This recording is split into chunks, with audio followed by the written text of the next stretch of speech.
Hello students, welcome to my class. আজি মই লৈ আহিছো তোমালোকৰ ষষ্ঠমান শ্ৰেণীৰ ইংৰাজী পাঠ্যপুথিখনৰ পাঠ 5 ৰবিনসন ক্ৰুছো। আজি আমি এই পাঠটিৰ গুটিখিনি প্ৰশ্ন উত্তৰ কৰিম। তে আহা আমি আজিৰ ভিডিঅটো আৰম্ভ কৰোঁ। আমাক প্ৰথমতে কৈছে let's check how much you have understood. তুমি কিমান বুজি পাইছা? Answer the following question. Student, মই প্ৰথমতে গুটিখিনি প্ৰশ্ন কৈ দিম, তাৰ পিছত একেলগে মই তোমালোকক বহিত এনসাৰসমূহ দি দিম। তে প্ৰথমতে তোমালোকে প্ৰশ্নখিনি চাই লোৱা। আমাক প্ৰথম প্ৰশ্নটোত কৈছে what happen during the earthquake, অৰ্থাৎ আৰ্থকুইকৰ সময়ত ভূমিকম্পৰ সময়ত কি হৈছিল। বি নম্বৰতে আছে why didn't Robinson Crusoe feel safe during the earthquake. Robinson ক্ৰুছোৱে কিয় ভূমিকম্পৰ সময়ত ফিল ছেফ কৰা নাছিল, মানে কিয় ছেফ ফিল কৰা নাছিল। তাৰপিছত চি নম্বৰত আছে why did the sea become fearful. Fearful মানে হৈছে ভয়ানক, অৰ্থাৎ সাগৰখন কিয় ভয়ানক যেন দেখিবলৈ লাগিছিল। ডি নম্বৰত where did Robinson Crusoe take shelter first when it rain. যেতিয়া প্ৰথম বৰষুণ দিছিল ৰবিনসন ক্ৰুছোই ক'ত আশ্ৰয় লৈছিল। আৰু 5 নম্বৰতে আছে what qualities of Robinson Crusoe helped him survive the day. Robinson ক্ৰুছোৰ কি গুণে সেই দিনাখন ৰবিনসন ক্ৰুছোক বাচিবলৈ সহায় কৰিছিল। আহা আমি এই প্ৰশ্নখিনিৰ উত্তৰখিনি চাই লওঁ। প্ৰথম প্ৰশ্ন আছিল what happen during the earthquake, অৰ্থাৎ ভূমিকম্পৰ সময়ত কি হৈছিল। এনচাৰসমূহ তোমালোকে লিখি ল'বা। During the earthquake the ground shook badly, the cover roof and hill started falling and big rock fell into the sea with a loud noise. যেতিয়া ভূমিকম্প হৈছিল গ্ৰাউণ্ড অৰ্থাৎ ভূমি মানে মাটি য'ত আমি ভৰি থওঁ সেইখিনি খুব বেয়াকৈ কঁপি আছিল। The cave roof and hill started falling, আৰু গুহাৰ যিবিলাক শিল আছে তেওঁ যোনটো গুহাত আশ্ৰয় লৈ আছিল সেই গুহাৰ যিবিলাক শিল আছে সেইবিলাক ভাঙি ভাঙি পৰি আছিল। And a big rock fell into the C, আৰু ডাঙৰ ডাঙৰ শিল বিগ ৰক মানে ডাঙৰ শিল fail into the C অৰ্থাৎ সাগৰত পৰি আছিল উইথ এ লাউড নইজ, আৰু বহুত জোৰ জোৰ শব্দ কৰি সেই ডাঙৰ ডাঙৰ পাথৰবিলাক বা ডাঙৰ ডাঙৰ শিলবিলাক সাগৰখনত পৰি আছিল, আৰু সেই শব্দখিনি জোৰকৈ হৈছিল। ষ্টুডেণ্ট, তোমালোকে নাভাবিবা প্ৰশ্ন উত্তৰখিনি মই খুব দীঘলকৈ দিছোঁ, একদম শ্বৰ্টকৈ দিছোঁ, তোমালোকে লিখি ল'বা। মই আচলতে লিখাত অলপমান আখৰখিনি ডাঙৰ ডাঙৰকৈ লিখিছোঁ কাৰণে ইয়াত এনচাৰসমূহ খুব ডাঙৰ ডাঙৰ যেন দেখিছে। তোমালোকে কিন্তু ভিডিঅ'টো স্কিপ কৰি নিদিবা, লিখি ল'বা। মই শ্বৰ্ট কৰিয়েই দিছোঁ। কিবা আখৰত যদি তোমালোকে প্ৰব্লেম পোৱা সেইখিনি হ'লেও মোক জনাবা, মই আকৌ লাগে ভিডিঅ'টো কভাৰ কৰাৰ চেষ্টা কৰিম। আমাৰ ছেকেণ্ড প্ৰশ্নটো আছে why didn't Robinson Crusoe feel safe during the earthquake. ভূমিকম্পৰ সময়ত ৰবিনসন ক্ৰুছোই কিয় ছেফ ফিল কৰা নাছিল। উত্তৰটো হ'ব আমাৰ Robinson Crusoe did not feel safe because the cave was breaking and he feared it would be fall on him. অৰ্থাৎ Robinson ক্ৰুছো যেতিয়া ভূমিকম্প হৈ আছিল তেতিয়া তেওঁ ছেফ ফিল কৰা নাছিল, কাৰণ তেওঁ যোনটো গুহাত আশ্ৰয় লৈছিল সেই গুহাটো অৰ্থাৎ কেভটোত যিবিলাক শিল আছে সেইবিলাক ভাঙি ভাঙি পৰি আছিল, আৰু ৰবিনসন ক্ৰুছোই ভাবিছিল এইখিনি এতিয়া মোৰ ওপৰত পৰিব, অৰ্থাৎ শিলবিলাক ভাঙি ভাঙি ৰবিনসন ক্ৰুছোৰ ওপৰত পৰিব, গতিকে সেইকাৰণে ৰবিনসন ক্ৰুছোই ছেফ ফিল কৰা নাছিল, সেইকাৰণে ৰবিনসন ক্ৰুছোই সুৰক্ষিত অনুভৱ কৰা নাছিল। চি নম্বৰতে আছে why did the sea became fearful. সাগৰখন দেখিবলৈ কিয় ভয়ংকৰ যেন লগা হৈছিল। The sea became fearful because of the violent storm and the hurricane which caused it to overflow' and became rough. অৰ্থাৎ সাগৰখন দেখিবলৈ ভয়ানক লাগিছিল কাৰণ ভায়োলেণ্ট ষ্টৰ্ম, এই হাৰিকেন অৰ্থাৎ ঘূৰ্ণী বতাহ, আৰু সাগৰ পৃষ্ঠৰ যি ঢৌ সেইবিলাক ওপৰলৈ উঠি আহি আছিল, গতিকে সেইকাৰণে সাগৰখন দেখিবলৈ খুবেই ভয়ানক বা ভয়ংকৰ যেন লাগিছিল। ডি নম্বৰতে আছে where did Robinson Crusoe take shelter first when hit rain. Robinson ক্ৰুছোৱে প্ৰথম বৰষুণজাক যোৱাৰ পিছত ক'ত আশ্ৰয় লৈছিল। Robinson Crusoe first took shelter in his tent when it rain. যেতিয়া ৰবিনসন ক্ৰুছোই নিজৰ টেণ্টত আশ্ৰয় লৈছিল। ই নম্বৰতে আছে what qualities of Robinson Crusoe helped him survive the day. Robinson ক্ৰুছোৰ কি গুণে তেওঁক সেইদিনাখন সেই বিপদসংকুল পৰিস্থিতিৰ পৰা সেই দিনটোৰ পৰা বাচিবলৈ সহায় কৰিছিল। উত্তৰটো হ'ব ৰবিনসন ক্ৰুছোজ ব্ৰেভেৰী প্ৰেজেঞ্চ অফ মাইণ্ড, অৰ্থাৎ তেওঁৰ যি সাহস, তেওঁৰ যি বীৰত্ব, এইবিলাক গুণ, আৰু and ability to take quick decision অৰ্থাৎ উপস্থিত বুদ্ধি, মানে কোন সময়ত কি বুদ্ধি, যেতিয়া বিপদসংকুল পৰিস্থিতি আহে কেনেকৈ সেই বিপদসংকুল পৰিস্থিতিৰ পৰা তেওঁ ৰক্ষা পাব, এইবিলাক হৈছে উপস্থিত বুদ্ধি। আৰু সেই সময়ত তেখেতৰ সেই উপস্থিত বুদ্ধি, তাৰপিছত প্ৰেজেঞ্চ অফ মাইণ্ড সাহস বীৰত্ব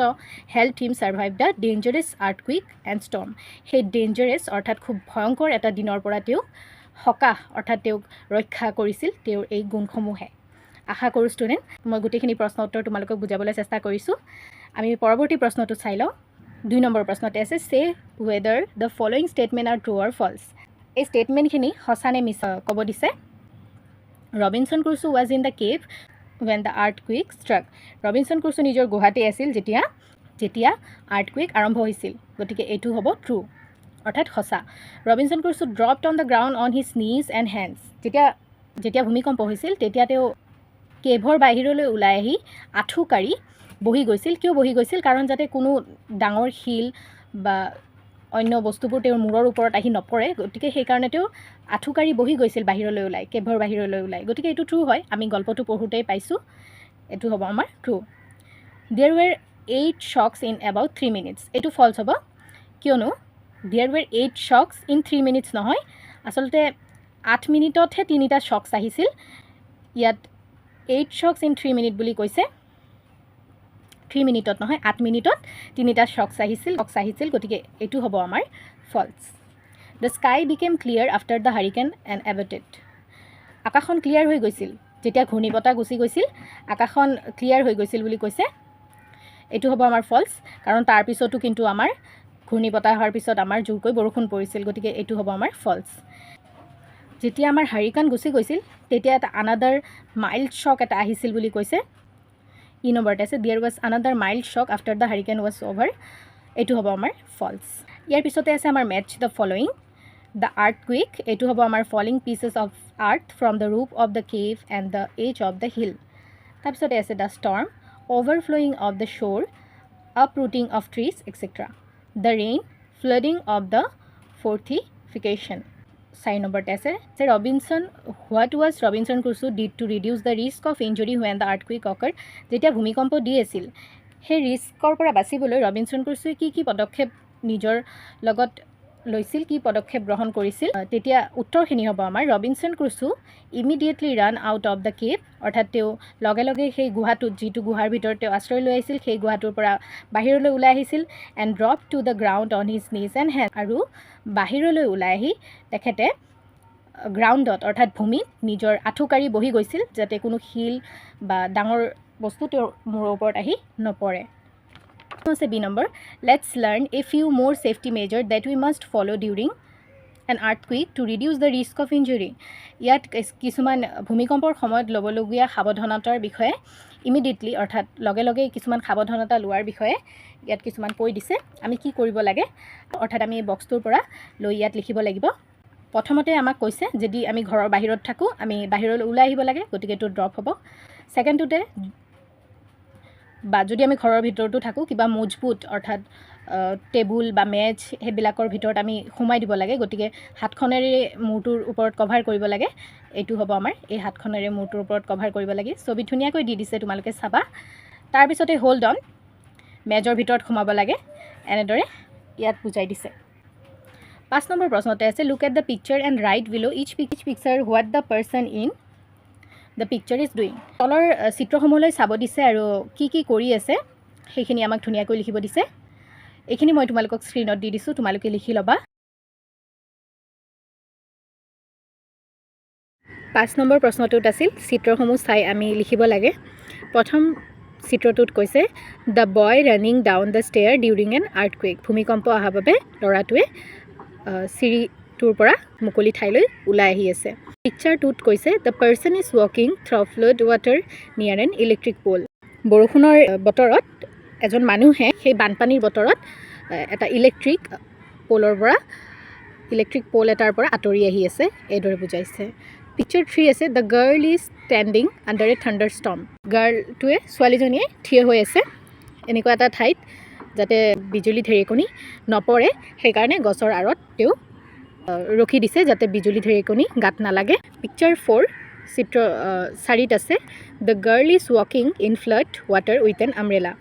অৰ্থাৎ ছোৱালীজনীয়ে বানপানীৰ সময়ত এটা আমব্ৰেলা লৈ খোজকাঢ়ি আছে আশা কৰোঁ তোমালোকে চিত্ৰখিনি বুজি পালা তাৰপিছতে আছে 6 number complete the cross puzzle using the given below' শব্দ দি দিছে শব্দখিনি আমি এই বাক্যখিনি পঢ়ি ওলাব লাগিব আৰু সেই শব্দকেইটাৰে আমি ইয়াত এই যোনটো আমাৰ পাজল দিছে সেই পাজলটো সলভ কৰিব লাগিব পাজলটো সলভ কৰি দিছোঁ তোমালোকে লিখিবা চাই a sudden violent shocks of the earth surface হঠাতে যদি আমাৰ ভূমিত অৰ্থাৎ আমাৰ পৃথিৱীত কিবা এটা শ্বক আহে সেইটো আৰ্থকুইক বুলি কয় অৰ্থাৎ ভূমিকম্প বুলি কয় এইটো নেচাৰেল মুভমেণ্ট অফ এয়াৰ 4 নম্বৰটো এইটো হ'ব আমাৰ ৱাইণ্ড মানে বতাহ এয়াৰ বুলি কৈছে গতিকে এইটো বতাহ তাৰপিছত এইদৰে 5 নম্বৰটো চাবা 1 নম্বৰ 2 নম্বৰটো চাবা ষ্টৰ্ম তাৰপিছত হাৰিকেন এইটো দেখিছানে হাৰিকেন ঘূৰ্ণীবতাহ ৰেইন ৱাইণ্ড আৰ্থকুইক এইকেইটা তোমালোকে লিখিবা তাৰপিছত এইকেইটা শব্দৰে আমাক ইয়াত আকৌ মেক চেণ্টেন্স অৰ্থাৎ বাক্য ৰচনা কৰিব দিছে এইখিনিও মই তোমালোকক স্ক্ৰীনত দি দিছোঁ তোমালোকে লিখি ল'বা প্ৰথম বাক্য ৰচনাটো আছে আমাৰ আৰ্থকুইক অৰ্থাৎ ভূমিকম্প the earthquake shook the houses তাৰপিছত আছে hurricane a big hurricane blew near the sea storm 3 নম্বৰত আছে the storm broke many trees তাৰপিছত চতুৰ্থটো rain the rain made the garden green পঞ্চমটো wind the wind flew my kite high অৰ্থাৎ বতাহ wind মানে বতাহে মোৰ চিলা মানে কাইট বতাহে মোৰ চিলাখন বহু ওপৰলৈ উৰাই নিছে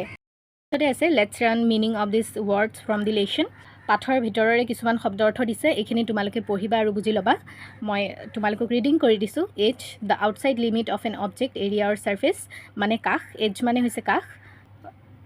কচিয়াছলি মানে কেয়াৰফুলি অৰ্থাৎ সাৱধানে specially in order to avoid danger mistake risk যেতিয়া কোনোবা ডেঞ্জাৰ আহে তেতিয়া সেই মিষ্টেকছসমূহৰ পৰা সাৱধানে পাৰ কৰিব লাগে এইদৰে বুজাইছে uprooted pulled a tree or a plant extra uprooted অৰ্থাৎ হৈছে গছবোৰ শিপাৰ পৰা উভালি পৰা out of the ground became less strong weaken মানে হৈছে দুৰ্বল became less strong powerful determine or effective feeling scared মানে হৈছে ভয় খোৱা ফিয়াৰ পিছতে আছে now fill in the blanks with the words you have just learn to complete the sentence ইয়াত যিখিনি শব্দ তোমালোকে লাৰ্ণ কৰিলা অৰ্থাৎ শিকিলা এইখিনি আকৌ ইয়াত আমাক he was standing casually at the edge of the cliff he was not scared সি ভয় খোৱা নাছিল সি সাৱধানে থিয়া হৈ আছিল মানে কচিয়াছলি ক্লিফৰ ওচৰত ক্লিফৰ কাষটোত সাৱধানে থিয়া হৈ আছিল আৰু হি ৱাজ নট স্কেয়াৰ্ড মানে সি ভয় খোৱা নাছিল he looked below' he saw the trees were uprooted by the storm last night আৰু সি দেখা পাইছিল গছবোৰ উভালি পৰিছিল the storm cost a lot damage before weaken after an hour সেই ষ্টৰ্মটোৰ কাৰণে লট অফ ডেমেজ মানে বহুত ডেমেজ হৈছিল বস্তুবোৰ আৰু উইকেন আফটাৰ এন আৱাৰ আৰু সকলো পাৱাৰলেছ হৈ গৈছিল কিছু ঘণ্টাৰ ভিতৰতে তাৰপিছতে আছে 8 number list a few situation when you were frighten এনেকুৱা কিছুমান চিটুৱেশ্যনৰ কথা লিখা যিখিনি চিটুৱেশ্যনত তোমালোকে খুব ভয় খোৱা মই ইয়াত 3টা চিটুৱেশ্যন উল্লেখ কৰিছোঁ তোমালোকে এইকেইটাৰ বাহিৰৰ যিকোনো চিটুৱেশ্যন যিখিনি সময়ত তোমালোকৰ ভয় লাগে সেইখিনি চিটুৱেশ্যন ইয়াত উল্লেখ কৰিব পাৰা গতিকে এইকেইটা তোমালোকে লিখি ল'বা I was frighten when there was a loud thunderstorm of at night মই তেতিয়া ভয় কৰোঁ যেতিয়া লাউড থাণ্ডাৰষ্টৰ্ম মানে যেতিয়া বিজুলী মাৰে তেতিয়া বৰষুণত বিজুলী মাৰা দেখিছাই চাগে তোমালোকে তেনেকুৱাৰ কথা কৈছোঁ তাৰপিছত ছেকেণ্ডত আছে I got scared when I got lost in the market for a few minutes আৰু মোৰ তেতিয়া ভয় লাগে যেতিয়া মই মাৰ্কেটত কিছু সময়ৰ বাবে হেৰাই যাওঁ এইটো মই তোমালোকৰ চিটুৱেশ্যনটোক বুজি লৈ এইটো লিখিছোঁ গতিকে তোমালোকে এইকেইটা লিখিবা 3 নম্বৰতে আছে I fell frighten when I saw a big dog barking at me আৰু মোৰ তেতিয়া ভয় লাগে যেতিয়া ডাঙৰ কুকুৰবোৰে মোক চাই ভুকে চিটুৱেশ্যন এনেকুৱা চিটুৱেশ্যনত আমি ভয় কৰোঁ নহয়নে আছে নাও ৱৰ্ক ইন পেয়াৰ্ছ এতিয়া তোমালোকে যুটিভাৱে অৰ্থাৎ দুজন came up with some ways how can you handle the situation confidently তোমালোকে কেনেকৈ হেণ্ডেল কৰা সেই সময় চিটুৱেশ্যনত এই চিটুৱেশ্যনবিলাকত তোমালোকে কেনেকৈ হেণ্ডেল কৰা যাতে চিটুৱেশ্যনবিলাকৰ পৰা তোমালোকে ওলাই আহিব পাৰা বিপদৰ পৰা উদ্ধাৰ হ'ব পাৰা share your ideas with the class আৰু তোমাৰ আইডিয়াখিনি তোমাৰ ক্লাছৰ বন্ধু বান্ধৱীৰ সৈতে ডিছকাছ কৰিবলৈ দিছে ইয়াৰ পিছতে আছে let's read the word in the box aloud তোমালোকক ডাঙৰকৈ এই শব্দখিনি পঢ়িব দিছে ড্ৰেডফুল আৰ্থ ডেথ হেভিলি হিয়াৰ্ড ডিফেনিং 10 নম্বৰতে আছে লেটছ লাৰ্ণ ছাম গ্ৰামাৰ আহা কিছুমান গ্ৰামাৰ শিকি লওঁ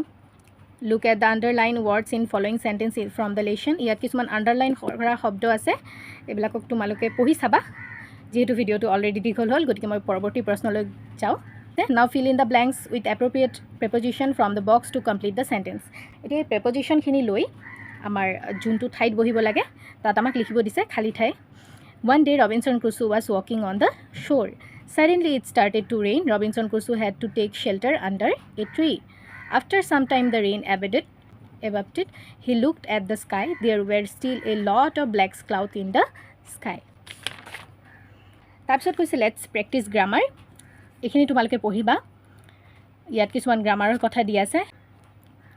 বি নম্বৰতে আছে now take ideas from expression given in the card to write a few sentence about the happens when an earthquake occur এইখিনি কাৰ্ডৰ পৰা কিছুমান এক্সপ্ৰেছন আমাক ল'ব দিছে use the verb in the simple present tense আৰু ইয়াত কিছুমান লিখিব দিছে তোমালোকে লিখিব পাৰা ৱেন এন আৰ্থকুইক অকাৰ্ছ যেতিয়া ভূমিকম্প হয় sometime all of a sudden the ground shakes terrible কেতিয়াবা কেতিয়াবা কি হয় যেতিয়া ভূমিকম্প খুব জোৰে হয় তেতিয়া গ্ৰাউণ্ড কঁপিব ধৰে people run out of in the open to stay safe আৰু মানুহবোৰে সুৰক্ষিত থাকিবলৈ ঘৰৰ বাহিৰলৈ দৌৰ মাৰে তাৰপিছতে আছে buildings and roads are often destroyed আৰু ভূমিকম্পৰ ফলত কি হয় বিল্ডিংবোৰো ধ্বংস হয় বা ৰোডছ অৰ্থাৎ ৰাস্তা ঘাট পদূলি যিবিলাক আছে সেইবিলাকো ডেষ্ট্ৰয় অৰ্থাৎ ধ্বংস হয় people feel sick in the stomach because of the fear আৰু মানুহবোৰেও খুব ভয় খাই যায় সেইখিনি সময়ত মানুহে খুব সেই পৰিস্থিতিখিনিৰ কাৰণে মানুহেও খুব ভয় খাই যায় তাৰপিছতে আছে right A paragraph about the natural disaster like flood storm etcetera এতিয়া তোমালোকক পেৰাগ্ৰাফ লিখিব দিছে নেচাৰেল ডিজাষ্টাৰৰ বিষয়ে যেনে ধৰা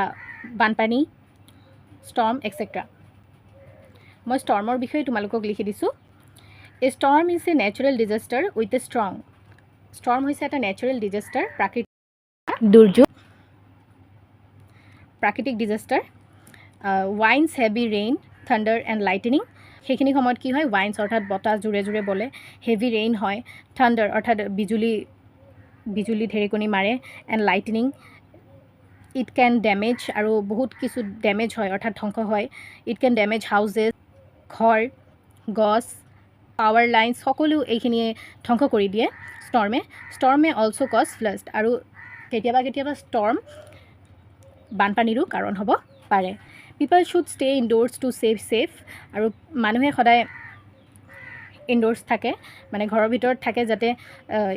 এই বিপদৰ পৰা হাত সাৰিব পাৰি বিপদসংকুল পৰিস্থিতিৰ পৰা হাত সাৰিব পাৰি অৰ্থাৎ ষ্টৰ্মৰ পৰা হাত সাৰিব পাৰি through the short storm can leave lasting damage আৰু এই ষ্টৰ্মে অলপ কম সময়ৰ ভিতৰতে বহু কিছু ডেমেজ কৰি দিব পাৰে ষ্টুডেণ্ট ইয়াৰ পিছতে আছে ট্ৰান্সক্ৰিপ্ট অফ লিষ্টেনিং টেক্সট এইখিনি তোমালোকে ধুনীয়াকৈ পঢ়িবা যিহেতু এইখিনি ইম্পৰ্টেণ্ট নহয় গতিকে এইখিনি মই তোমালোক দিয়া নাই গতিকে পাঠ্যৰ গোটেইখিনি প্ৰশ্ন উত্তৰ মই তোমালোকক দিছোঁ এই পাঠ্যৰ গোটেইখিনি প্ৰশ্ন উত্তৰ মই তোমালোকক দিলোঁ কিবা নুবুজা থাকিলে তোমালোকে মোক নিশ্চয়কৈ কমেণ্ট ছেকশ্যনত জনাবা আজিলৈ ইমানেই ধন্যবাদ